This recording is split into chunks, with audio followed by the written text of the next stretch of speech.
بغیر ہاتھ پاؤں والا کماتا ہے لاکھوں۔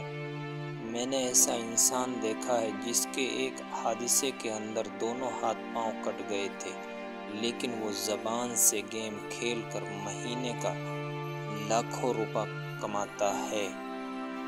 اور میں ایسے انسانوں کو بھی جانتا ہوں جس کی آنکھوں سے دکھائی نہیں دیتا، اور وہ ایک کامیاب پروفیسر ہیں، اور جن کی آنکھوں سے دکھائی دیتا ہے ان کو پڑھاتے ہیں۔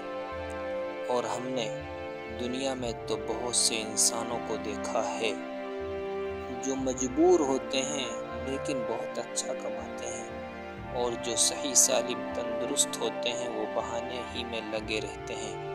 بھائی، محنت کرنا ہمارا کام ہے اور رزق دینا اللہ کا کام ہے، ہمیں محنت کرنی چاہیے۔ ہمارے نصیب کا ہمیں مل کر رہے گا۔ انسان کی ہر چیز چھن سکتی ہے لیکن اس کا نصیب نہیں چھن سکتا، اس لیے کوشش کرتے رہیں اور آگے بڑھتے رہیں۔